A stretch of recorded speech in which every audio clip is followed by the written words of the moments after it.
যদি ভুলে যাই চলি সেই পুরাতন প্রেম, যদি এককালে হয়ে আসে দূরস্মৃতি, কাহিনী কেবল ঢাকা পড়ে নব নব জীবনেরও জানে। বলার অপেক্ষা রাখে না আজও প্রতিটি মুহূর্তে বাঙালি তথা বিশ্ববাসী স্মৃতির মণিকোঠায় কবির উপস্থিতি উজ্জ্বল। তার সৃষ্টিকর্ম প্রতি মুহূর্তে সংস্কৃতিতে আজও নবজীবন দান করে। এখানে উপস্থিত সকলকে জানাই সুপ্রভাত। আজ 25শে বৈশাখ, আমাদের প্রাণের ঠাকুর রবি ঠাকুরের 163তম জন্মবার্ষিকী। আজকের এই পুণ্য লগ্নে techno India group public school নবগ্রামের পক্ষ থেকে বিশ্বকবিকে শ্রদ্ধার্ঘ্য নিবেদনের উদ্দেশ্যে একটি ছোট্ট সাংস্কৃতিক অনুষ্ঠানের আয়োজন করা হয়েছে। It is not a name, it is our emotion. We need him in our happiness, in sorrow, in pain, in loneliness, in everything. As the daylight reaches every nook and corner of the earth, so as Rabindranath, Rabi, the sun. We will start the day with his words. A lamp can only light another lamp when it continues to burn in its own flame. His benevolent words speak about enlightenment, enlightenment of knowledge, enlightenment of purity. Aguner Poroshmani. It acts as a dispeller of darkness. As soon as the fire is lit, darkness flees away. Similarly, the lamp being offered to the Lord dispels the darkness inside the heart of the devotee. Here, I request our Honorable Principal Sir and coordinators to come forward and light the lamp and initiate the beginning of the program.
নূতনের জয় জয়কার হয় সর্বত্রই, তাই কবিও তার গানে বারবার নূতনকে আহ্বান জানিয়েছেন।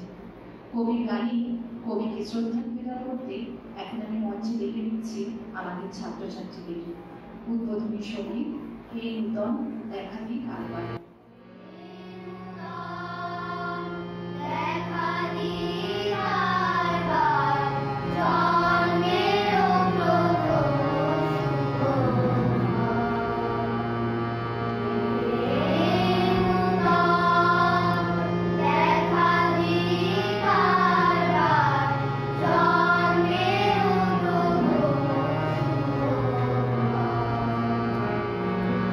Oh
wonderful.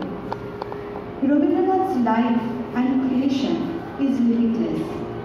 Shimar Mache Oshinto. He has contributed almost in every field. এই 163তম জন্মবার্ষিকীতে রবীন্দ্রনাথ ঠাকুরকে আমার শত শত প্রণাম। তো রবীন্দ্রনাথ ঠাকুর সম্পর্কে বলতে গিয়ে আমি শুধু এইটুকু বলবো যে আমরা কি সহজ পাঠ ভুলতে পারি? আমরা সকলে আজকে এখানে কিন্তু সহজ পাঠ পড়েই পৌঁছাতে পেরেছি। আর বাঙালিদের হৃদয়ের মধ্যে রবীন্দ্রনাথ ঠাকুরের যে জায়গাটা, সেটা আর বিশেষ বলার অপেক্ষা রাখে না, সেটা সবাই আমরা জানি। উনি আমাদের হৃদয়ে কতখানি জায়গা করে নিয়েছেন। কিন্তু আমি যখন দেখি এই প্রজন্ম 25শে বৈশাখ মানে তাদের মধ্যে যে উৎসাহটা থাকা দরকার, শিক্ষকদের মধ্যে, ছাত্রদের মধ্যে, আমাদের সময়কার সেই উৎসাহটা আমি দেখতে পাচ্ছি। আমাদের সময় আমরা 25শে বৈশাখ আসবে মানে আমরা 1 মাস ধরে প্র্যাকটিস করতাম স্কুলে। তখনকার দিনে সেই লম্বা লম্বা বেঞ্চ, তখনকার দিনে সেই ত্রিপল পেতে বসে মাইক ভাড়া করে শিক্ষকদের সহযোগিতায় কিছু এক্সপার্ট টিচারদের নিয়ে আমরা দিনের পর দিন প্র্যাকটিস করে গেছি। কেননা এই 25শে বৈশাখ আসবে, একটা বিরাট ব্যাপার। সাজো সাজো রং, শুধু স্কুলে নয়, পাড়ায় পাড়ায়। রবীন্দ্রনাথের তার যে কর্মকীর্তি ধীরে ধীরে ভুলে যাচ্ছে। আমি বাংলা শিক্ষকদের অনুরোধ করব, তারা বাচ্চাদের মধ্যে এই আগ্রহটা যে আমাদের বাঙালিয়ানা, বাঙালি কবি লেখক শুধু তখনকার নয়, এখনকার যারা আধুনিক লেখক, তাদেরকেও জানতে শিখুক বাচ্চারা। পড়ার বাইরে, ক্লাসরুমের বাইরে রবীন্দ্রনাথ যে বাংলার জগৎটা সৃষ্টি করে গেছেন, সেটাকে বাচ্চারা যেন ভুলে না। স্যার আমাদের সামনে যে বক্তৃতাটি রাখেন, সেখান থেকে সত্যি একটা কথা খুব বাস্তব সত্য উনি তুলে ধরেছেন। যদি আমরা রবীন্দ্রনাথকে ভুলে যাই, তাহলে হয়তো আমরা নিজেদেরকে ভুলে যাব, আমাদের বাঙালি জাতির আত্মবিস্মৃতি ঘটবে।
করতে সারা 6 মাস ধরে রাখাল থেকে থেকে বলে বাঁদর নাম দিল তোর মাকাল।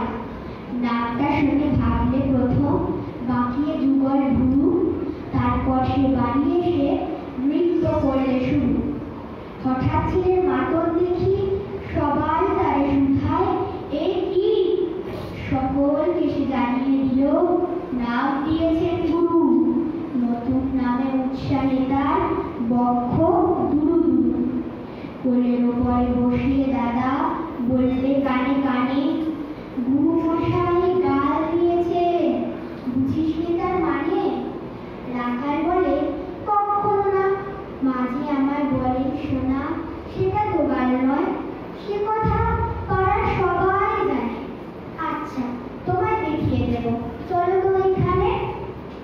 টেনে নিয়ে গেল তাকে পুকুর পাড়ের কাছে। বেড়ার উপরে লতা জেঠা মাথায় পড়ে আছে। বললে, দাদা সত্যি বলো, শোনার চেয়ে মন্দ বলো, তুমি শেষে বলতে কি চাও গাল ফেলেছে গাছে? মা কাল আমি বলেই রাখাল দু হাত তুলে নাচে।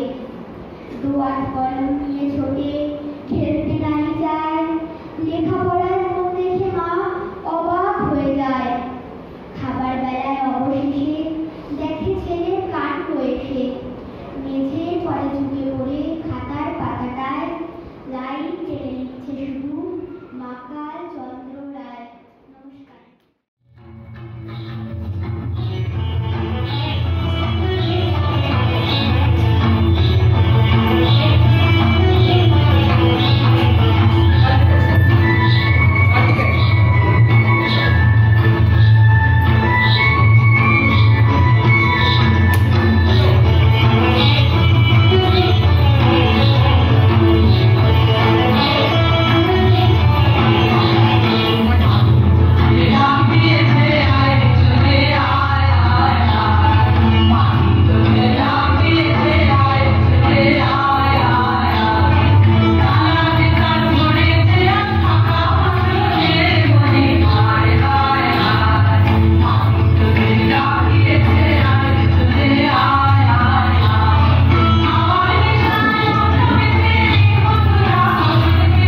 সন্ধ্যাবেলায় সূচিবাস করি রাজবধূ রাজবালা পাশেতে ফুল সাজায় ডালায় স্তূপপদ মূলে সোনার থালায় আপনার হাতে দিতেন জ্বালায় কনক প্রদীপমালা।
ব্রাহ্মণ রাজা ছাড়া আর কিছু নাহি হবে পূজা করিবার।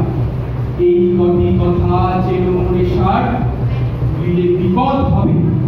সেদিন শারদ দিবা অবসান শ্রীমতী নামে সে দাসী পূর্ণ শীতল শরীরে নাহিয়া পুষ্প প্রদীপ থালায় বাঁধিয়া রাজমহিষীর চরণে চাহিয়া নীলকে দাঁড়ালো আসি। শিহরে শহরে মহিষী কহিলা এ কথা নাহি কি মনে অজাত শত্রু করেছে রটনা স্তূপে যে করিবে অর্থ রচনা শুলের উপরে মরিবে সে জনা অথবা নির্বাসনে সেবা হতে ফিরি গেল চুলি ঘুরে বধূ অমিতার ঘরে সম্মুখে রাখিয়া স্বর্ণ মুকুট বাঁধিতে ছিল সে দীর্ঘ চিকুট আঁকিতে ছিল সে যত্নে সিঁদুর সীমান্ত সীমা পড়ে শ্রীমতীরে হেরি বাকি গেল রেখা কাঁপি গেল তার হাত কহিল অবধ কি সাহস বলে এনেছিস পূজা এখনই যা চলে কি কথা দেখিবে ঘটিবে তা বলে ভীষণ বিপদপাত অস্ত রবির রশ্মি আভায় খোলা জানালার ধারে কুমারী শুক্লা বসে কাহিনী পড়িতে নিরত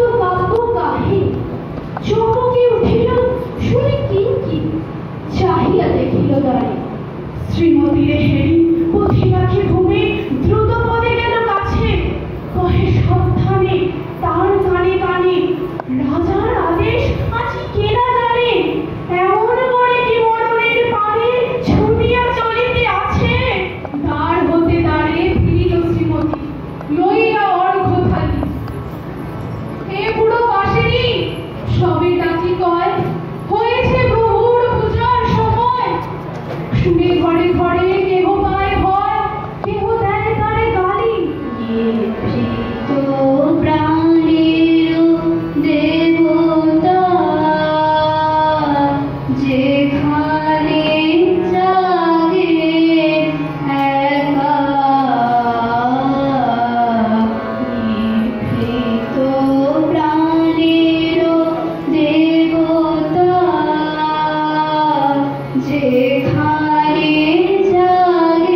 দুয়ারে বাজিল বিষাণ, মন্দিরা ধরে সন্ধ্যার গান, মন্ত্রণা সভা হলো সমাধান। দাঁড়িয়ে দাঁড়িয়া বলে এমন সময় ফিরিল চমকি প্রাসাদে। আজ রবীন্দ্র জয়ন্তী অনুষ্ঠানের দিন, আজ আমাদের প্রাণের দিন। 163তম রবীন্দ্রনাথের জন্মবার্ষিকীতে আমার অন্তরে শ্রদ্ধা জানাই এই প্রাণ পুরুষকে, যিনি ছাড়া আমাদের অন্তরের আনন্দটুকুই নিশ্চিহ্ন হয়ে যায়। আজ আমরা একটা এমন পরিস্থিতিতে এসে দাঁড়িয়েছি, বর্তমান পরিস্থিতিতে দাঁড়িয়ে আমাদের কাছে আমাদের নিজস্ব সংস্কৃতিটাকে ধরে রাখাটাই বড় কঠিন। রবীন্দ্রনাথ তিনি তো আর শুধু কেবলমাত্র বাঙালির নন, তিনি বিশ্বের, তাই বিশ্বকবি। কিন্তু মুশকিল জায়গাটা হচ্ছে তিনি কে বা কেনই বা আমাদের এই নতুন প্রজন্ম তাকে জানবে, এই যে দায়িত্বটা, তাকে জানানোর দায়িত্বটা বোধহয় আমাদের কাঁধে। সেই কঠিন কাজটি কিন্তু আমরা করে উঠতে পারি না। হয়তো আমরাও অবহেলা করি তাকে, মনে করি এখনকার এই পরিস্থিতিতে দাঁড়িয়ে, এই সামাজিক টানাপোড়েনের মধ্যে দাঁড়িয়ে, এই জীবন যুদ্ধে দাঁড়িয়ে কবি রবীন্দ্রনাথের দুখানা লাইন বা কবিতা বা গল্প কোথায় কাজ করে। সত্যি কথা বলতে কি আমরা শিক্ষকরাও কি নিজেদেরকে বলতে পেরেছি কখনো যে রবীন্দ্রনাথ আসলে আমাদের শুধু মননে চিন্তনে নন, আমাদের জীবনে রুটি রোজগারে সব জায়গায় তিনি লুকিয়ে আছে। আজকে এই যে ন্যাশনাল এডুকেশন পলিসি, যেখানে বলা হচ্ছে চলো তোমরা প্রজেক্ট বেসড লার্নিং করবে, তোমরা আর্ট ইন্টিগ্রেটেড লার্নিং করবে। আজ কত বছর আগে শান্তিনিকেতনের শিক্ষার মাধ্যমে সেই ধারাটিকে তিনি কিন্তু সেই ধারার বীজটিকে পুঁতে দিয়ে গিয়েছিলেন। সেই জন্যই আমরা কত বিখ্যাত বিখ্যাত মানুষদের পেয়েছি। আজ কত কত বছর আগে রবীন্দ্রনাথ তার শান্তিনিকেতনের শিক্ষার মধ্যে কিন্তু এই একই বিষয় তুলে ধরেছিলেন। সেখানে শিক্ষক এবং ছাত্র একই সাথে তারা সকাল থেকে বেরিয়ে পড়তেন। সেটা হতো বিজ্ঞান নির্ভর শিক্ষা, হতো জীবন নির্ভর শিক্ষা, হতো কলা নির্ভর শিক্ষা। আজ এই নতুন প্রজন্মকে আমাদেরকে যে শিক্ষাটা দিতে হবে সেটা হচ্ছে আমাদের নিজস্ব সংস্কৃতিটিকে আগে জানুক, বুঝুক। বাঙালি অর্থাৎ ভারতবর্ষ যার হাত ধরে পৃথিবীর দরজায় মাথা তুলে দাঁড়াতে পেরেছিলেন, সেই মানুষটি কিন্তু বিশ্বকবি রবীন্দ্রনাথ ঠাকুর। আসলে তো সাহিত্য এবং ইতিহাস একটা সময়কে বাঁচিয়ে রাখে। যখন কিনা কালের নিয়মে সবকিছু শেষ হয়ে যায়, তখন আমরা গিয়ে আমরা শরণাপন্ন হই সাহিত্য এবং ইতিহাসের কাছে, কারণ সেই সময়টা সবকিছু ধরা থাকে সাহিত্য আর ইতিহাসের মধ্যে। হ্যাঁ, সমাজের আয়না বলতে পারি আমরা সাহিত্যকে এবং ইতিহাসকে, একে অপরের পরিপূরক। তাই সুকুমার বৃত্তি সেটাকে জাগিয়ে তুলতে গেলে আমরা যেন আমাদের সুকুমার বৃত্তিটাকে জাগিয়ে রাখতে পারি। বন্ধুত্বই হোক সেটা নতুন একটা দিশা। সবাই আমরা রবীন্দ্রনাথের পথে হাঁটি, বিশ্ব সাথে যোগে যেথায় বিহারো, সেইখানে যোগ তোমার সাথে আমারও, অন্তরের যোগটুকু থাকুক, আর বাকিটুকু জীবন যুদ্ধে যদি আমরা হেরেও যাই দুঃখ নেই, পাশে কারো না কারো একটা সুন্দর হাত আমরা পাবো, যেখানে আমাদেরকে নতুন ভাবে এগিয়ে নিয়ে যাওয়ার পথ দেখাবে। সবার হৃদয়ে রবীন্দ্রনাথ থাকুক, বেঁচে থাকুন। তিনি কোনো যুগের নয়, কোনো সময়ের নয়, কোনো একটি দিনের জন্য নয়, 25শে বৈশাখের জন্য নয়, প্রতিদিনে রবীন্দ্রনাথকে বেঁচে থাকুন। এই হোক আমাদের আজকের দিনের অন্তরের চাওয়া। আর জানা বললে শেষ হয় না, ভোট অফ থ্যাঙ্কস। এত পারফরমেন্স, এত সুন্দরভাবে 119 জন পার্টিসিপেন্টস, আমাদের একাডেমিকের সাথে সাথে 119 জন পার্টিসিপেন্টসকে নিয়ে অনির্বাণ স্যার, পারমিতা ম্যাম, আমাদের স্বাগতা ম্যাম, সৌমি ম্যাম, আমাদের শুভ্র স্যার, এরা যেভাবে অনুষ্ঠান করেছে আমাদের অন্তরে শ্রদ্ধা ভালোবাসা দেওয়া ছাড়া আর তো কিছু দেওয়ার নেই। তাই আমরা যেন সবাই তাদেরকে এইটুকু অন্তর থেকে বলতে পারি, তোমরা ভালো থেকো, খুব ভালো থেকো। আর বাকি যারা এই অনুষ্ঠানটাকে সুন্দর করার জন্য সাহায্য করেছো, তাদের যারা আমার সিনিয়র স্টুডেন্টরাও আছো, হেড বয়, হেড গার্ল বা বাকি সবাই, প্রত্যেককে জানাই আমার অনেক অনেক শুভেচ্ছা, ভালোবাসা। স্কুল তো আসলে স্কুল না, এটা একটা পরিবার। রাগ থাকবে, দুঃখ থাকবে, মান থাকবে, অভিমান থাকবে, তবুও বন্ধুত্ব থাকুক একের সাথে অপরের। রবীন্দ্রনাথ বেঁচে থাকুক, প্রত্যেকের গান।